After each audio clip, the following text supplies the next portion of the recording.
الحمد لله وكفى وسلام على عباده الذين اصطفى أما بعد فأعوذ بالله من الشيطان الرجيم بسم الله الرحمن الرحيم فمن عفا وأصلح فأجره على الله أما بعد والله أعلم بأسرار كتابه.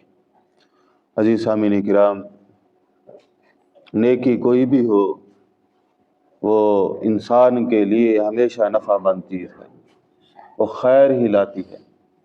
نیکی چھوٹی اور بڑی نہیں ہوتی، نیکی جو ہے وہ خاص ہی ہوتی ہے۔ جب کسی بھی نیکی کے ساتھ خلوص مل جاتا ہے تو وہ نیکی چھوٹی نہیں رہتی، اور اللہ تبارک و تعالیٰ انسان کی ہر نیکی کے قدردان ہیں۔ تو آج کا موضوع چند وہ اعمال ہیں جن کے بارے میں اللہ جل شانہ نے اپنے انعامات کے بارے میں یہ فرمایا کہ ہم ان کو جو اجر دیں گے وہ بہت زیادہ اجر دیں گے۔ تو فرمایا کہ بس یہ ہمارے ذمہ ہے، فَأَجْرُهُ عَلَى اللَّهِ، یہ اللہ کے ذمہ ہے اس کا بدلہ دینا۔ بندے کو بھول جانا چاہیے، اللہ ہی اس کا بہتر اجر دے گا۔ تو کون سے اعمال ہیں کہ جن کا اجر اللہ جل شانہ نے بے پناہ رکھا ہے؟ تو فرمایا کہ فمن عفا وَأَصْلَحَ وَأَجْرُهُ عَلَى اللَّهِ، جس نے کسی کو معاف کر دیا، درستگی کر لی، اصلاح کر لی، صلح کر لی، فَأَجْرُهُ عَلَى اللَّهِ، یعنی اللہ جل شانہ نے عفو و درگزر کے بارے میں فرمایا کہ جس آدمی نے کیا کر دیا؟ معاف کر دیا۔ تو جس طرح کہتے ہیں نا کہ تم زمین والوں پر رحم کرو، آسمان والا تمہارے اوپر رحم کرے گا۔ جو آدمی کسی کو معاف کرنے کی وہ ظرف نہیں رکھتا تو پھر وہ معافی کا بھی وہ حقدار اتنا نہیں ہوتا۔ تو اللہ تبارک و تعالیٰ نے فرمایا کہ جس آدمی نے معاف کر دیا تو ایک بڑا بوجھ اس نے اٹھا لیا۔ بھئی دل میں کلک رہتی ہے نا، معاف کرنے سے ختم، بھول جائے۔ دوسرا کہ جب معاف کرے گا اس کے لیے بھی آسانی ہو جائے گی۔ جو دوسروں کے لیے آسانیاں پیدا کرتا ہے اللہ تبارک و تعالیٰ اس کے لیے کرتے ہیں۔ وَأَصْلَحَ، اور وہ کسی بھی معاملے میں کوئی درستگی کرتا ہے، اصلاح کرتا ہے، صلح کرتا ہے، فَأَجْرُهُ عَلَى اللَّهِ، اس کا اجر کس کے ذمہ ہے؟ اللہ جل شانہ کے ذمہ ہے۔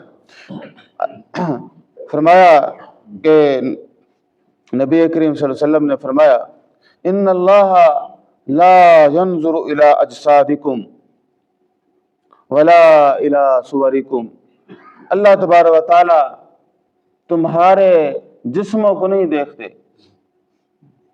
تمہاری شکلوں کو نہیں دیکھیں گے۔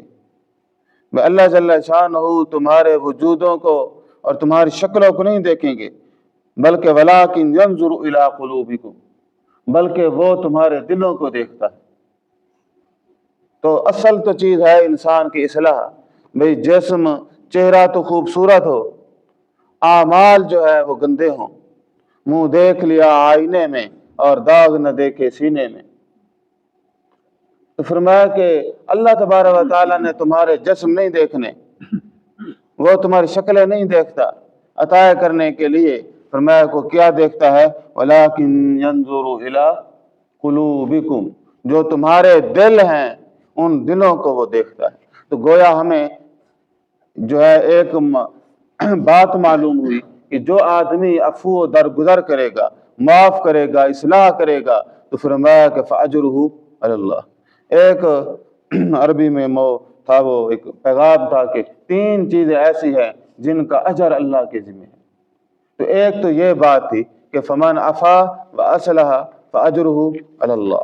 دوسری بات یہ ہے انما یوفی الصابرون اجرہم بغیر حساب۔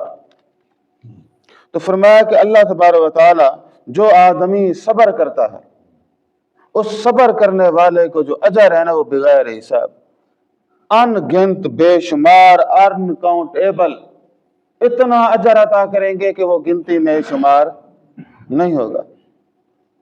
تو فرمایا کہ یہ کن کے لیے ہے؟